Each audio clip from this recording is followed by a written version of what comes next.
जय श्री राम, जय हनुमान। प्रिय भक्तों, अगर आज आपके जीवन में तकलीफ है, कई रुकावटें हैं,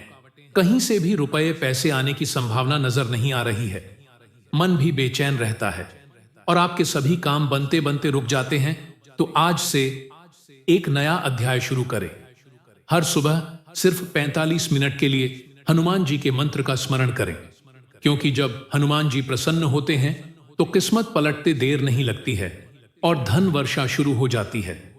बस हनुमान जी के इस महामंत्र को पूरे मन और श्रद्धा से श्रवण करिए और देखिए कैसे किस्मत खुद चलकर आपके द्वार आती है, क्योंकि भक्तों, हनुमान जी तो भक्तों की श्रद्धा देखते हैं। तो दोस्तों, जो भक्त हमारे चैनल पर नए हैं वो हमारे चैनल सनातन ज्ञान को तुरंत ही सब्सक्राइब कर लीजिए, क्योंकि हम हमारे चैनल पर ऐसे रोजाना मंत्र लाते रहते हैं। वीडियो को लाइक करना न भूलें और हनुमान जी के चरणों में अपने नाम की हाजिरी अवश्य ही लगा दीजिए। तो चलिए शुरू करते हैं हनुमान जी का पावरफुल महामंत्र। तो एक बार प्रेम से बोलिए, जय हनुमान, जय सिया राम। मनोजवं मारुततुल्यवेगं जितेन्द्रियं बुद्धिमतां वरिष्ठं वातात्मजं वानरयूथं मुख्यं श्रीरामदूतं शरणं प्रपद्ये। मनोजवं मारुततुल्यवेगं जितेन्द्रियं बुद्धिमतां वरिष्ठं वातात्मजं वानरयूथं मुख्यं श्रीरामदूतं शरणं प्रपद्ये। मनोजवं मारुततुल्यवेगं जितेन्द्रियं बुद्धिमतां वरिष्ठं वातात्मजं वानरयूथं मुख्यं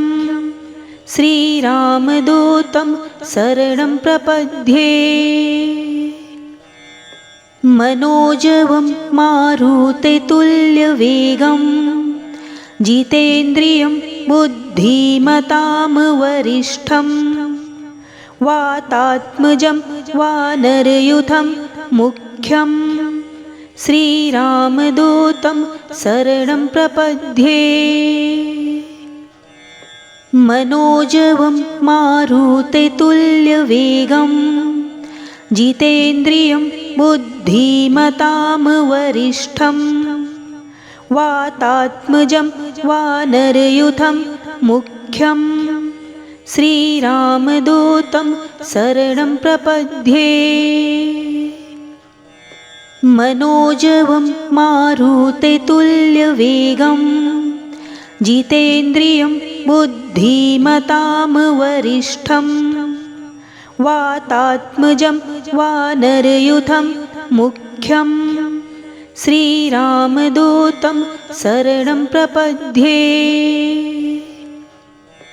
मनोजवं मारुततुल्यवेगं जितेन्द्रियं बुद्धिमतां वरिष्ठं वातात्मजं वानरयूथं मुख्यं श्रीरामदूतं शरणं प्रपद्ये। मनोजवं मारुततुल्यवेगं जितेन्द्रियं बुद्धिमतां वरिष्ठं वातात्मजं वानरयूथं मुख्यं श्रीरामदूतं शरणं प्रपद्ये। मनोजवं मारुततुल्यवेगं जितेन्द्रियं बुद्धिमतां वरिष्ठं वातात्मजं वानरयूथं मुख्यं श्रीरामदूतं शरणं प्रपद्ये। मनोजवं मारुततुल्यवेगं जितेन्द्रियं बुद्धिमतां वरिष्ठं वातात्मजं वानरयूथं मुख्यं श्रीरामदूतं शरणं प्रपद्ये मनोजवं मारुततुल्यवेगं जितेन्द्रियं बुद्धिमतां वरिष्ठं वातात्मजं वानरयूथं मुख्यं श्रीरामदूतं शरणं प्रपद्ये मनोजवं मारुततुल्यवेगं जितेन्द्रियं बुद्धिमतां वरिष्ठं वातात्मजं वानरयूथं मुख्यं श्रीरामदूतं शरणं प्रपद्ये मनोजवं मारुततुल्यवेगं जितेन्द्रियं बुद्धिमतां वरिष्ठं वातात्मजं वानरयूथं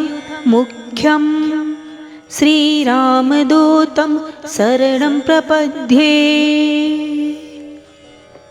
मनोजवं मारुततुल्यवेगं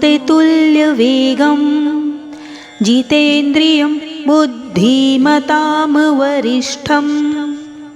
वातात्मजं वानरयूथं मुख्यं श्रीरामदूतं शरणं प्रपद्ये मनोजवं मारुततुल्यवेगं जितेन्द्रियं बुद्धिमतां वरिष्ठं वातात्मजं वानरयूथं मुख्यं श्रीरामदूतं शरणं प्रपद्ये मनोजवं मारुततुल्यवेगं जितेन्द्रियं बुद्धिमतां वरिष्ठं वातात्मजं वानरयूथं मुख्यं श्रीरामदूतं शरणं प्रपद्ये मनोजवं मारुततुल्यवेगं जितेन्द्रियं बुद्धिमतां वरिष्ठं वातात्मजं वानरयूथं मुख्यं श्रीरामदूतं शरणं प्रपद्ये मनोजवं मारुततुल्यवेगं जितेन्द्रियं बुद्धिमतां वरिष्ठं वातात्मजं वानरयूथं मुख्यं श्रीरामदूतं शरणं प्रपद्ये मनोजवं मारुततुल्यवेगं जितेन्द्रियं बुद्धिमतां वरिष्ठं वातात्मजं वानरयूथं मुख्यं श्रीरामदूतं शरणं प्रपद्ये मनोजवं मारुततुल्यवेगं जितेन्द्रियं बुद्धिमतां वरिष्ठं वातात्मजं वानरयूथं मुख्यं श्रीरामदूतं शरणं प्रपद्ये मनोजवं मारुततुल्यवेगं जितेन्द्रियं बुद्धिमतां वरिष्ठं वातात्मजं वानरयूथं मुख्यं श्रीरामदूतं शरणं प्रपद्ये मनोजवं मारुततुल्यवेगं जितेन्द्रियं बुद्धिमतां वरिष्ठं वातात्मजं वानरयूथं मुख्यं श्रीरामदूतं शरणं प्रपद्ये मनोजवं मारुततुल्यवेगं जितेन्द्रियं बुद्धिमतां वरिष्ठं वातात्मजं वानरयूथं मुख्यं श्रीरामदूतं शरणं प्रपद्ये मनोजवं मारुततुल्यवेगं जितेन्द्रियं बुद्धिमतां वरिष्ठं वातात्मजं वानरयूथं मुख्यं श्रीरामदूतं शरणं प्रपद्ये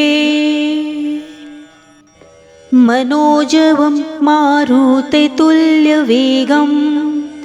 जितेन्द्रियं बुद्धिमतां वरिष्ठं वातात्मजं वानरयूथं मुख्यं श्रीरामदूतं शरणं प्रपद्ये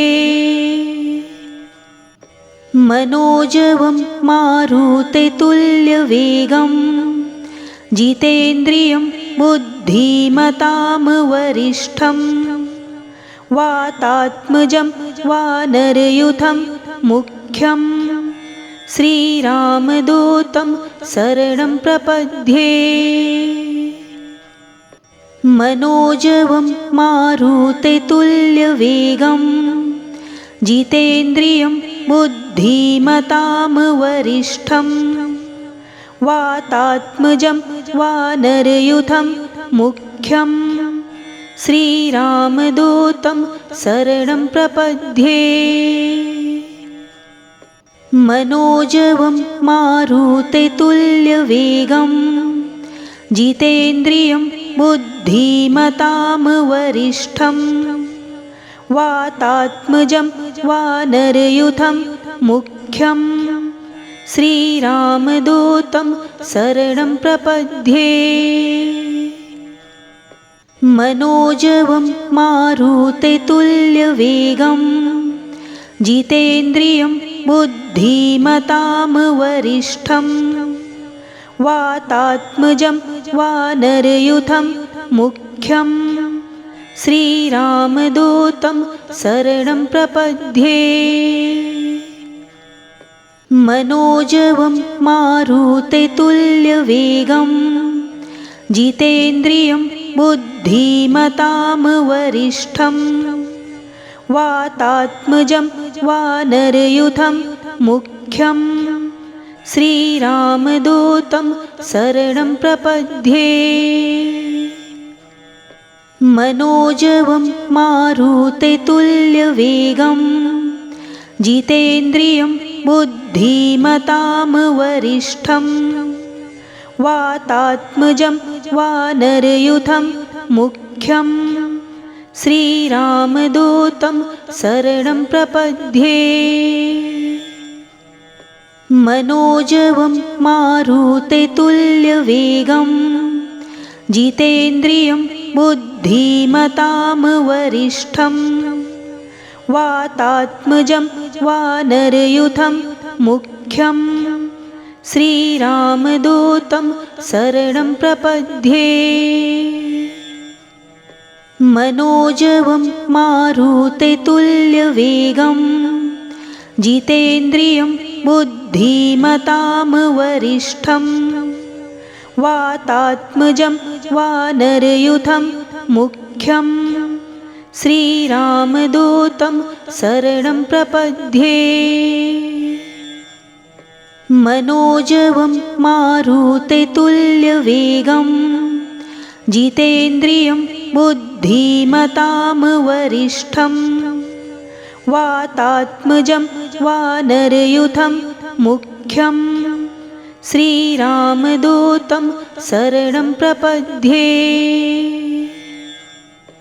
मनोजवं मारुततुल्यवेगं जितेन्द्रियं बुद्धिमतां वरिष्ठं वातात्मजं वानरयूथं मुख्यं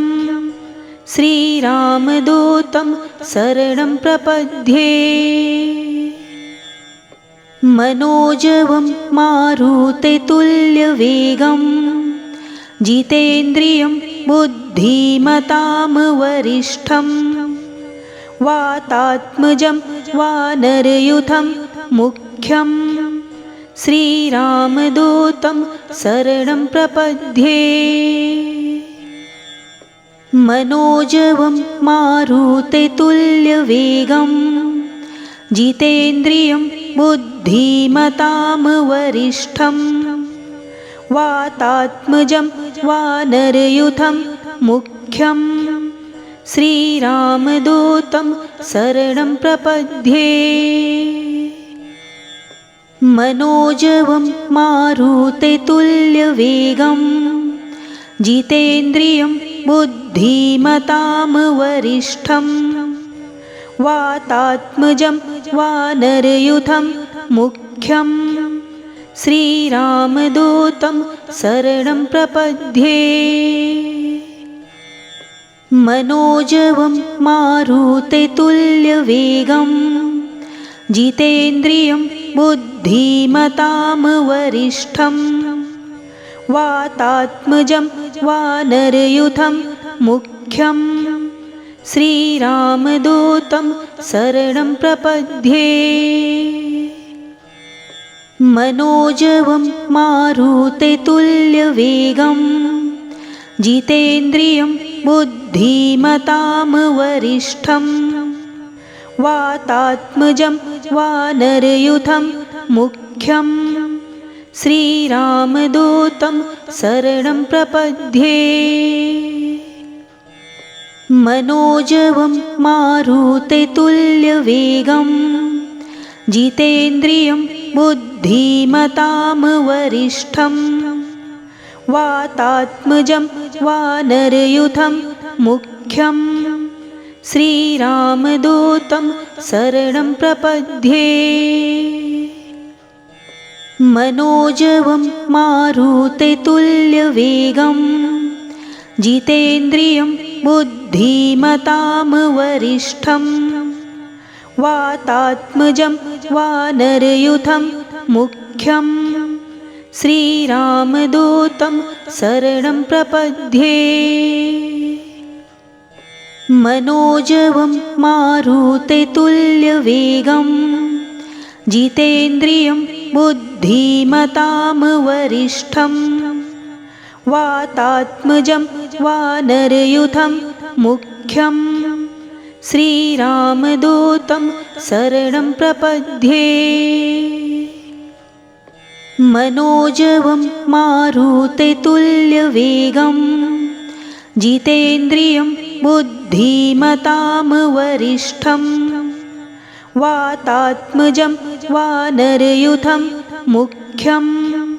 श्रीरामदूतं शरणं प्रपद्ये मनोजवं मारुततुल्यवेगं जितेन्द्रियं बुद्धिमतां वरिष्ठं वातात्मजं वानरयूथं मुख्यं श्रीरामदूतं शरणं प्रपद्ये मनोजवं मारुततुल्यवेगं जितेन्द्रियं बुद्धिमतां वरिष्ठं वातात्मजं वानरयूथं मुख्यं श्रीरामदूतं शरणं प्रपद्ये मनोजवं मारुततुल्यवेगं जितेन्द्रियं बुद्धिमतां वरिष्ठं वातात्मजं वानरयूथं मुख्यं श्रीरामदूतं शरणं प्रपद्ये मनोजवं मारुततुल्यवेगं जितेन्द्रियं बुद्धिमतां वरिष्ठं वातात्मजं वानरयूथं मुख्यं श्रीरामदूतं शरणं प्रपद्ये मनोजवं मारुततुल्यवेगं जितेन्द्रियं बुद्धिमतां वरिष्ठं वातात्मजं वानरयूथं मुख्यं श्रीरामदूतं शरणं प्रपद्ये। मनोजवं मारुततुल्यवेगं जितेन्द्रियं बुद्धिमतां वरिष्ठं वातात्मजं वानरयूथं मुख्यं श्रीरामदूतं शरणं प्रपद्ये। मनोजवं मारुततुल्यवेगं जितेन्द्रियं बुद्धिमतां वरिष्ठं वातात्मजं वानरयूथं मुख्यं श्रीरामदूतं शरणं प्रपद्ये। मनोजवं मारुततुल्यवेगं जितेन्द्रियं बुद्धिमतां वरिष्ठं वातात्मजं वानरयूथं मुख्यं श्रीरामदूतं शरणं प्रपद्ये।